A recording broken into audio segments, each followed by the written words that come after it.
Exam का time बहुत पास आ रहा है, डर लग रहा है, सिलेबस बहुत सारा है, क्या पढ़ें, कैसे प्रिपरेशन करें। और देखा जाए तो मोटा मोटा 1 मंथ के लगभग का टाइम हमें देखने को मिलता है कि 1 महीने ही अब बस बचे हैं, कैसे प्रिपरेशन की जाए। तो आज इस वीडियो में मैं बात करूंगा, आप लोगों को बताऊंगा कि कैसे प्रिपरेशन करें अपने ज्योग्राफी सब्जेक्ट को, जिससे कि आप बेहतर स्कोर गेन कर पाएं और आपका तमाम सारा सिलेबस जो है, ओवरऑल सिलेबस वो भी कवर हो जाए। तो आइए चलते इसी वीडियो पर, इस वीडियो में इसी पर टॉपिक पर बात करेंगे कि ज्योग्राफी की क्या प्रिपरेशन स्ट्रेटेजी होनी चाहिए नेक्स्ट 30 डेज के लिए, जिसमें कि आप बेहतर अपनी प्रिपरेशन को कर पाएं और जब आप एग्जाम देने जाएं तो वहां पर आपसे क्वेश्चन भी बने और आप स्कोर भी बेहतर कर पाएं। ठीक है, तो चलिए, तो कुछ टॉपिक्स हमने यहाँ पे शामिल किए हैं जिनको कि आपको ध्यान रखना है, आप लोगों के लिए काफी ज्यादा हेल्प ये करेंगे, क्योंकि ये जो पॉइंट्स है ना, ये समझ लो कि आपके लिए बहुत ही ज्यादा हेल्पफुल होने वाले हैं। क्लियर? तो सबसे पहले हम यहाँ पे बात करेंगे जैसे कि पीवाईक्यूज। ठीक है, हमेशा मैं जब भी आप कोई भी बात बताता हूँ आप लोगों को कि प्रिपरेशन स्ट्रेटेजी के, तो सबसे पहले पॉइंट्स मैं आपको हमेशा ये बताता हूँ कि पीवाईक्यूज को आप देखिए। ठीक है, जो पुराने ओल्ड क्वेश्चन पेपर है, यानी कि 2022, 23, 24, 25 के, ठीक है, तो आप इन्हें जरूर एक बार एनालिसिस करिए, क्योंकि जब ये एनालाइज आप करते हो ना, तो आपको एक आइडिया मिलता है कि लास्ट 4 ईयर में एग्जाम का ट्रेंड क्या रहा, पैटर्न क्या रहा है, मीडियम लेवल के क्वेश्चन कितने रहे हैं, मॉडरेट लेवल, लो लेवल के क्वेश्चन यानी कि इजी लेवल क्वेश्चन कितने रहे हैं, और जो थोड़ा टिपिकल लेवल के क्वेश्चन है यानी कि काफी टफ क्वेश्चन रहे हैं वो कितने रहे हैं। तो आपको एक थोड़ा सा एक रफ आइडिया मिल जाता है, जिसके बेसिस पर आप अपनी प्रिपरेशन को इस हिसाब से करते हैं कि जो असर्शन रीजन वाले स्टेटमेंट बेस्ड क्वेश्चन किस टाइप से हैं। ठीक है, और जो कॉलम में कॉलम बी वाले क्वेश्चन हैं, इस टाइप से मैचिंग वाले जो क्वेश्चन है वो किस टाइप से पूछे गए हैं। तो आप लोगों को पीवाईक्यू करने से आपको बड़ा बहुत ही ज्यादा कह सकते हैं कि मतलब ये समझ लो कि 50% आइडिया आपके पेपर का हो जाता है, आप लोगों को पता चल जाता है कि क्या क्वेश्चन पूछा जाने वाला है, या एनटीए जो पैटर्न अपनाता है वो सीयूटीपीसी एग्जाम के लिए वो किस तरीके का पैटर्न अपनाता है। ठीक है, तो सबसे पहले तो मैं ये कहूंगा कि टॉपिक आप जो है पीवाईक्यूज को उनको देखिए, और कोशिश ये करिए कि टॉपिक वाइज ये जो पीवाईक्यू के क्वेश्चन जो सॉल्व भी आप करें ना, तो टॉपिक वाइज कवर करिए। ठीक है, आप ये देख लीजिए, जब आप क्वेश्चन को देखेंगे ना तो आपको पता चलेगा कि किस टॉपिक का ये क्वेश्चन है। तो आप जो भी टॉपिक आपने कवर किया या थ्योरी कवर की है, तो उसमें आप ये देख लीजिए कि किस टॉपिक से क्या क्या क्वेश्चन पूछे गए, तो आप टॉपिक वाइज भी क्वेश्चन सॉल्व कर सकते हैं। क्या उस टॉपिक से क्वेश्चन बन रहा है, क्या क्लाइमेटोलॉजी से क्वेश्चन बन रहा है, ठीक है, ओके, क्या मुझे इकोनॉमिक ज्योग्राफी से क्वेश्चन बन रहा है, क्या ज्योग्राफिकल थॉट से मुझे क्वेश्चन बन रहे हैं, ठीक है, डुअलिज्म से क्या क्वेश्चन बन रहे हैं। अगर बन रहा है तो बहुत अच्छी बात है, इसका मतलब कि आपके कॉन्सेप्ट बिल्कुल क्लियर है, और अगर कहीं प्रॉब्लम आ रही है तो इसका मतलब कि कुछ ना कुछ अभी गड़बड़ है, अभी आपको और कुछ और चीजों को कवर करने की जरूरत है। उसके बेसिस पर फिर आप क्या करेंगे, आप अपना जो अभी प्लानिंग है उसको थोड़ा सा चेंज करेंगे, उन चीजों को और बार बार रिवाइज करेंगे, पढ़ेंगे। ठीक है, तो आप याद रखना ये जो पहला पॉइंट है बहुत ही ज्यादा आपके पूरे जो कह सकते हैं कि जो स्टडी प्लान है या जो आने वाले 30 डेज है इसमें बहुत ज्यादा रोल प्ले करने वाला है। ठीक है, तो एक तो आप ये करें। दूसरी चीज की बात करें, जब क्वेश्चन को आप पढ़ते हो ना, तो आपको पता है कि भाई हमारे इस टॉपिक से क्वेश्चन पूछे जा रहे हैं, तो आप उन टॉपिक्स के शॉर्ट नोट्स भी बना सकते हैं, उन क्वेश्चन के शॉर्ट नोट्स बना सकते हैं जो क्वेश्चन आपके एग्जाम में पूछे गए हैं।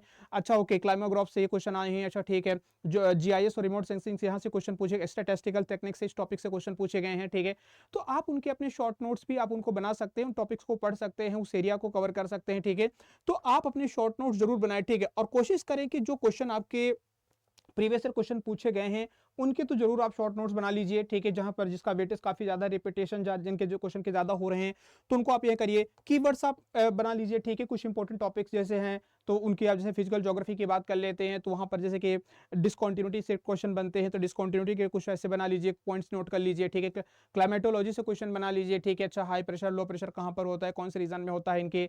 ठीक है, अगर देखा जाए, हम बात करें ओशनोग्राफी की बात की, तो ओशनोग्राफी में जैसे कि बहुत सारी हम बात कर लेते हैं, जो स्ट्रीम होती है, ठीक है, वाटर करंट होती है, टाइड्स हैं, ठीक है, तो किस टाइम पर कब कब होते हैं, जनरेट होते हैं, तो ऐसे छोटे छोटे पॉइंट है। कोरल रीफ्स कहाँ पर पाए जाते हैं, ठीक है, या जैसे कि ओशनिक लेयर की बात की गई, तो ये कौन सी आ जाती है कहाँ पर। तो ऐसे जब आप छोटे छोटे पॉइंट्स यहाँ पे बनाओगे ना, तो ये आपके लास्ट टाइम पे, लास्ट मोमेंट में आपको पढ़ने के लिए बहुत ज्यादा हेल्प करेंगे, और आप अभी भी कर सकते हो, खाली टाइम पे हो तो भी आप इस चीजों को आप आसानी से कर सकते हो। ठीक है, एमसीक्यू जरूर लगाइए, टॉपिक वाइज जो एमसीक्यूज हैं आप इनको भी सॉल्व कर सकते हैं। आप 10 लगाइए, 15 लगाइए, 20 लगाइए, जितनी आपकी कैपेसिटी है, जितने आप कर सकते हैं। ठीक है, या जितना आपके पास टाइम है, आपने जिस तरीके से टाइम को मैनेज किया होगा या जैसे मैनेज कर रहे हैं, तो आप एमसीक्यू जरूर लगाइए। 10 लगाइए, 20 लगाइए, 30 लगाइए, जो भी आपके पास पॉसिबल टाइम है। ठीक है, जितने भी आपके पास लगता है कि हाँ मैं कर पाऊंगा, तो आप उस तरीके से देखा है तो एमसीक्यूज लगाइए। एमसीक्यूज जब आप एमसीक्यू कवर करते हो ना, ठीक है, ये मॉक टेस्ट की बात कर लेते हैं, फिर एमसीक्यू की बात कर लेते हैं, जब इनको सॉल्व करते हो तो इसमें कहीं ना कहीं क्या होगी, आपकी एरर होगी। ठीक है, उन एरर को आइडेंटिफाई करिए, उनकी एक अलग से नोट्स बना लीजिए। ठीक है, यहां पर आप क्या करें, शॉर्ट नोट्स बना लीजिए, एरर की अपनी नोट्स बनाइए कि क्या क्वेश्चन गलत हुए, क्यों गलत हुए थे, इसका हुआ है ना, ये सारे क्वेश्चन आपके पास होने चाहिए, क्यों, कैसे, है ना, क्या हो सकता है, तो इसके भी एक शॉर्ट नोट्स बनाइए। जो गलतियां हो रही है ना, गलतियों के भी आप एक छोटी से नोट्स बनाइए कि अच्छा मैंने ये टॉपिक्स पढ़े थे, अच्छा इस टॉपिक से मैंने क्वेश्चन किए थे, मेरे गलत हो गए हैं। ठीक है, कि मैंने फिजिकल ज्योग्राफी पढ़ा पढ़ा था, फिजिकल ज्योग्राफी से मेरे क्वेश्चन यहाँ पे रॉन्ग हुए हैं, ठीक है, या फिर मैंने ज्योग्राफिकल थॉट से पढ़ा था, हमारे क्वेश्चन यहाँ पे गलत हो गए, मुझे कॉन्सेप्ट समझ में नहीं आया। तो जब अपने नोट्स एरर के फिर नोट्स आप बनाओगे ना, तो आपको ये भी चीजें रहेगी कि अच्छा मुझे ये चीजें, ये नोट्स तो हमारे पास वो है जो हम पढ़ रहे हैं, हम कवर कर रहे हैं, ठीक है, ओवरऑल बना रहे हैं। ये वो गलतियां हैं जो मुझसे नहीं बनी थी, तो हम इनको भी आइडेंटिफाई करेंगे, जिससे कि हमें चीजें कर पाना काफी आसान हो जाएगा, ठीक है।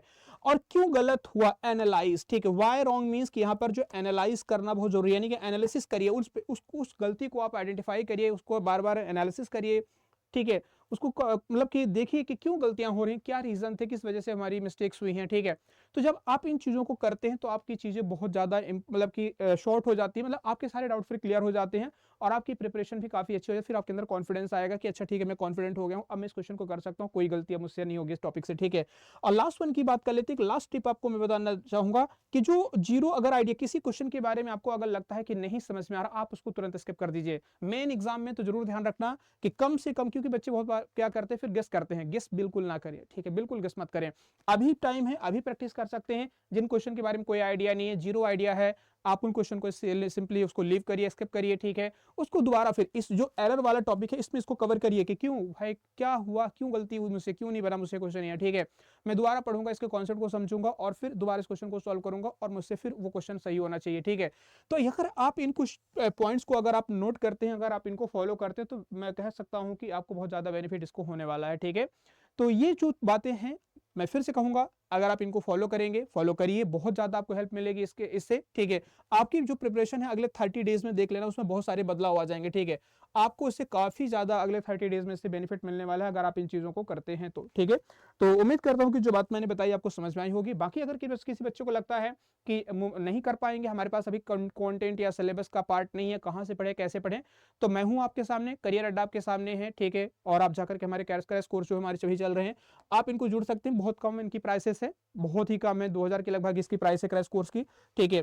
तो आप लोग हमारे साथ ही पार्थ जो क्रैश कोर्स है, करियर अड्डा की वेबसाइट और एप्लीकेशन दोनों पर जाकर के आप इसको ले सकते हैं, ठीक है।